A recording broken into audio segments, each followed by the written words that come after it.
안녕하세요. 으라차차 유방암에서 살아남기의 차치원 교수입니다. 자, 그동안 안녕히 지내셨는지요? 저는 요즘 하루하루들을 살아내기도 사실은 많이 버겁습니다. 현재 대부분의 대형 의과대학 교수들이 두세 배의 일을 감당하고 있고요.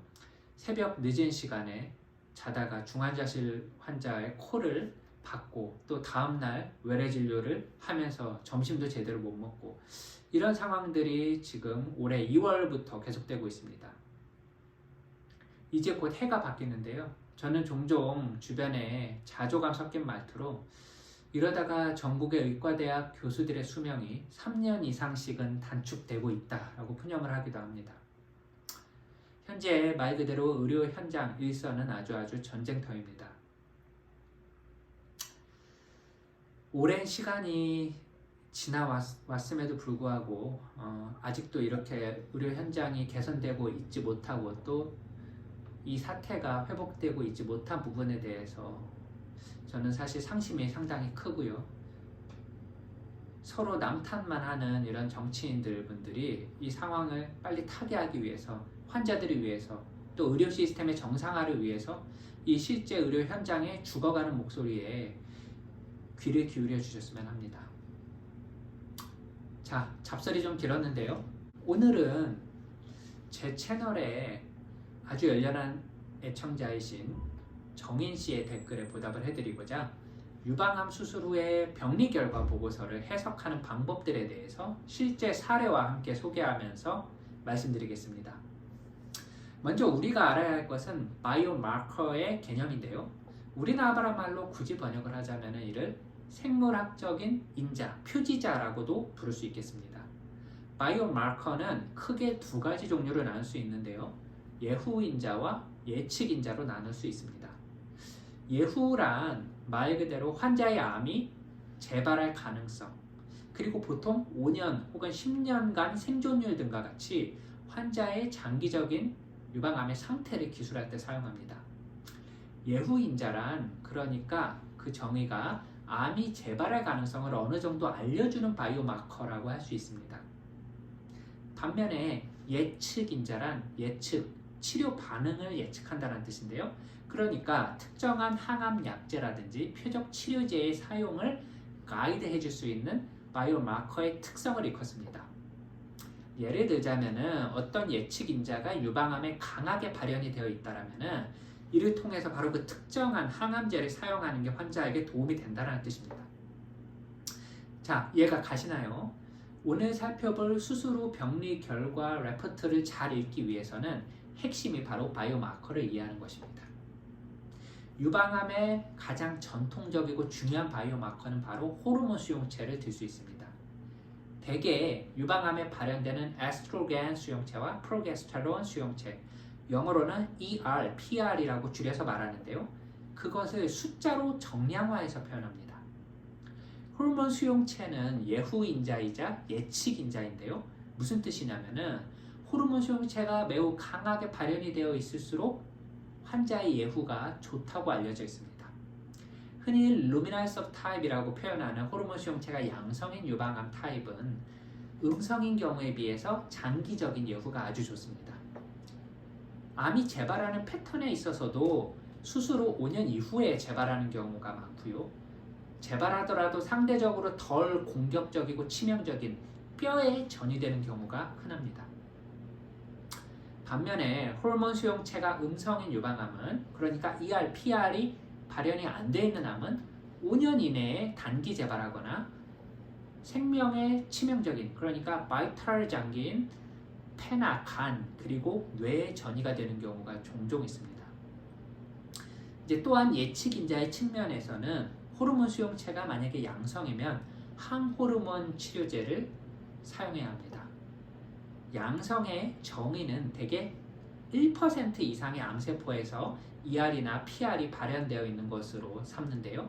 아무래도 매우 강하게 발현될수록 그만큼 항호르몬 치료제에 대한 반응이 매우 뛰어납니다.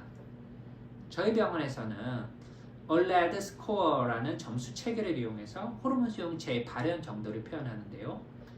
8점이 만점이고요. 0에서 2점은 사실 음성입니다. 이는 유방암세포의 수용체가 발현되는 범위와 또 발현되는 강도를 합산한 점수 체계인데요. 사실 3, 4점은 양성이기는 하지만 그 점수가 낮은 매우 약한 양성이라고 생각하고 우리가 치료를 결정할 때 이러한 점을 반드시 고려해야 합니다. 그러니까 7, 8점은 매우 강한 양성이고요. 항암 치료보다 항호르몬제에 더 잘 듣는다고 판단할 수 있습니다.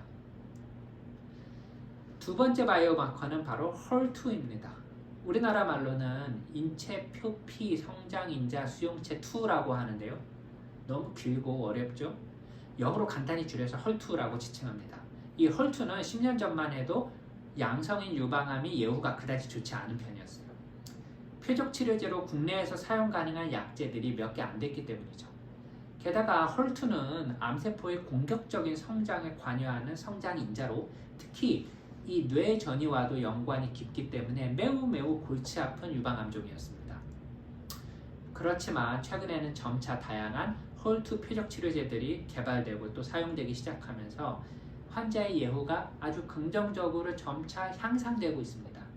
따라서 헐2도 예후인자이자 예측인자가 맞습니다.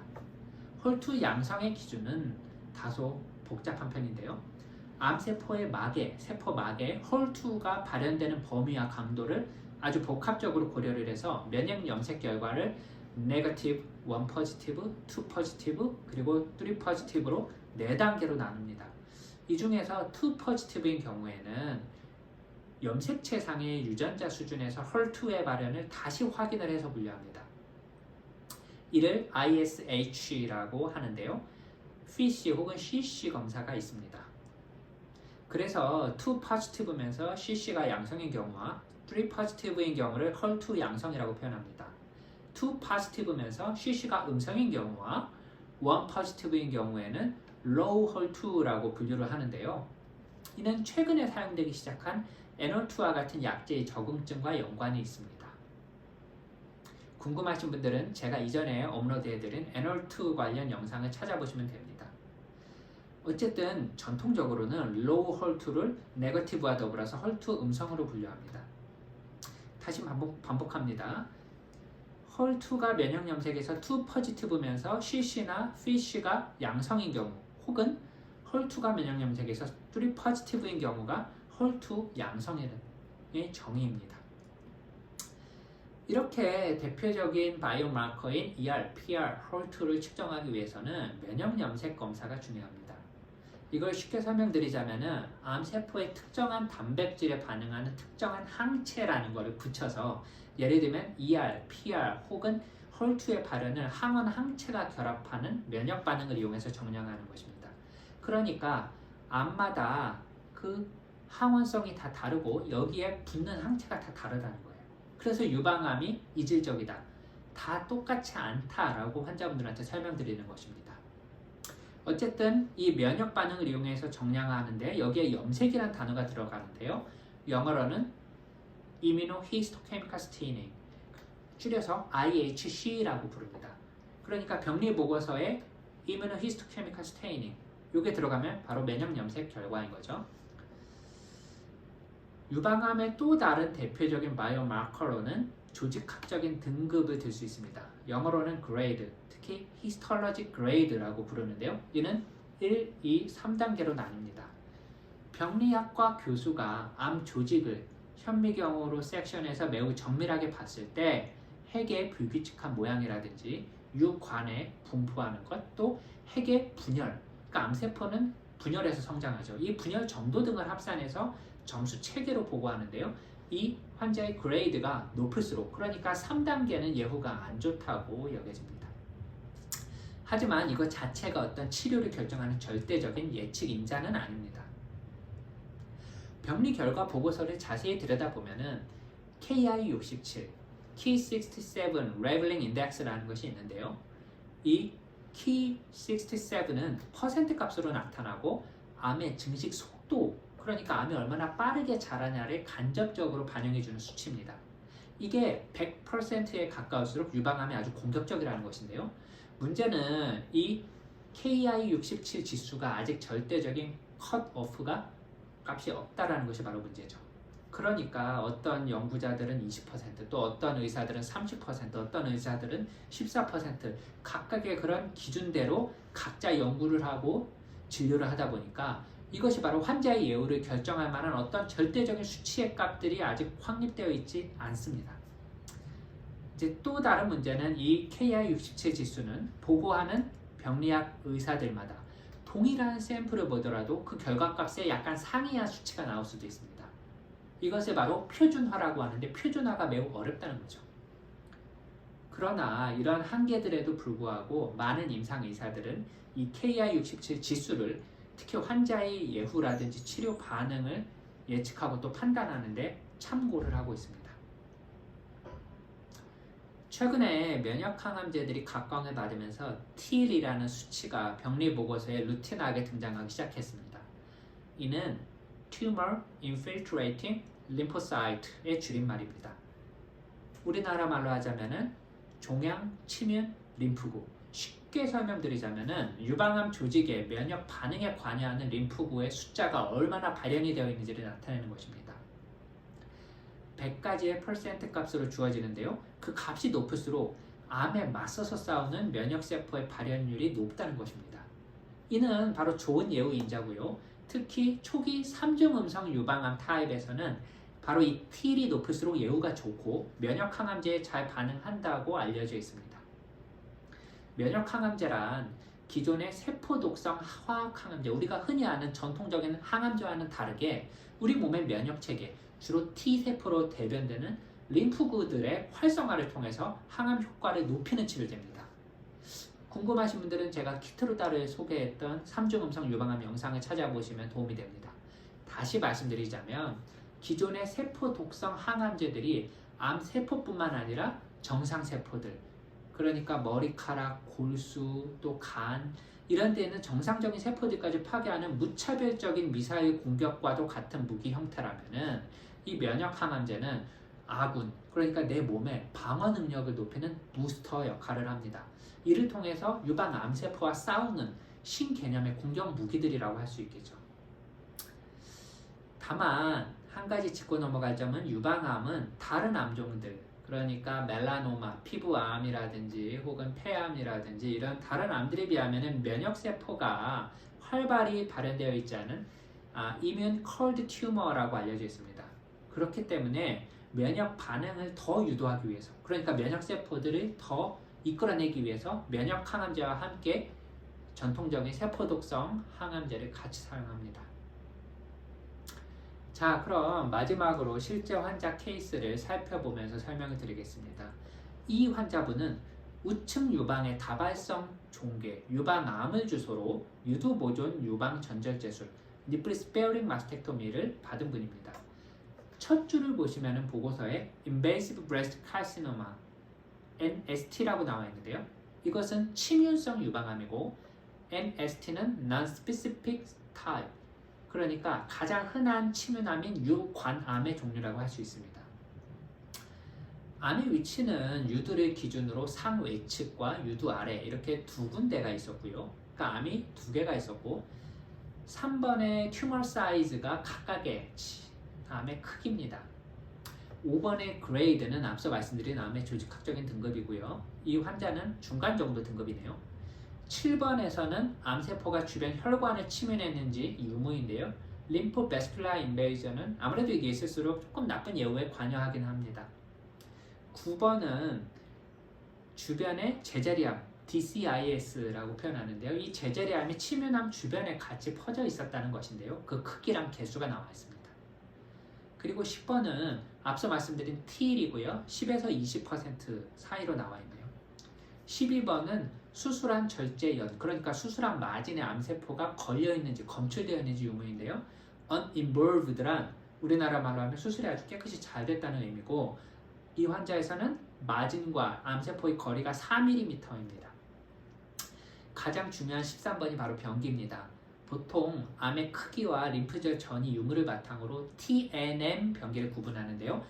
이분은 T1N1, 그러니까 Tumor Stage 1, Nodal Stage 1, 병기가 2기입니다. 림프절 전이가 있는 거죠.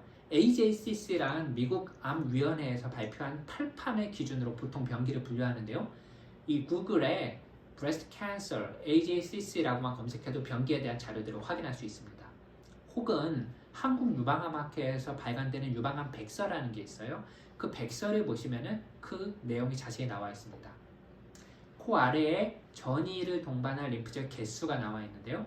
이 환자는 전체 9개의 림프절을 제거했고요. 그 중에 3개에서 암세포가 전이되어 있었습니다.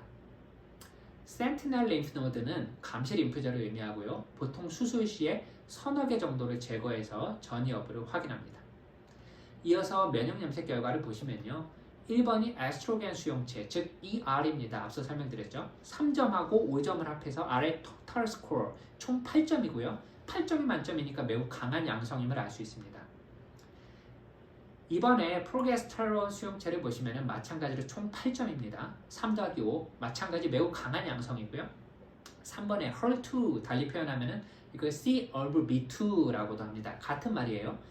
0, 즉 0, 음성입니다. 그 아래 4번 KI67 지수가 15.3%입니다. 이하의 P53, EGFR 등은 보조적인 면역염색 결과로 사실 큰 의미는 없습니다. 한 분을 더 살펴볼까요? 이분의 케이스는 선행항암 치료를 먼저 받고 좌측 유방의 피부 보존 전절제술 스킨 스페어링 마스텍토미를 받은 분입니다. 결과를 보시면은 레지듀얼 우리말로 수술 후에 암세포가 남아있었다는 거예요.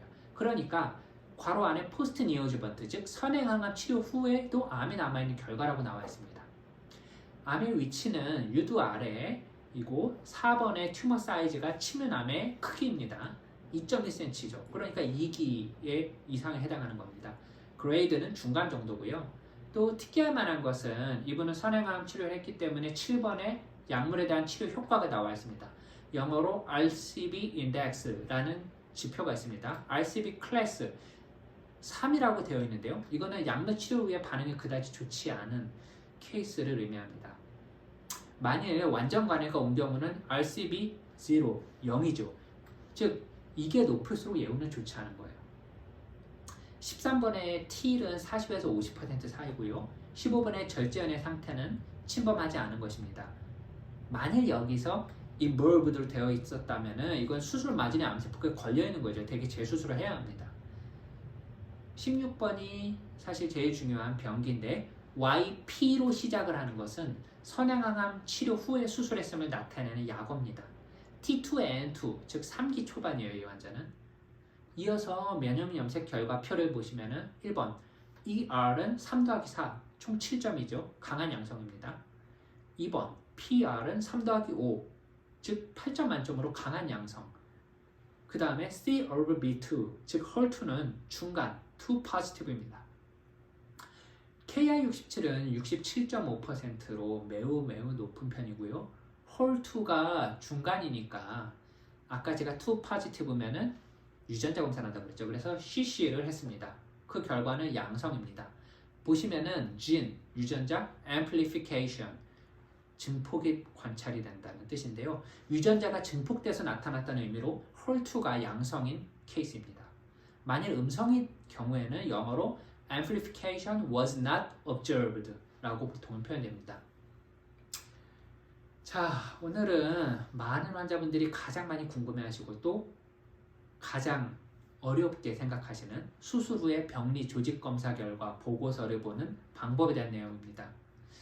많이 복잡하지만 이 방송을 여러 번 반복해서 보시면 조금 이해가 가실 거예요.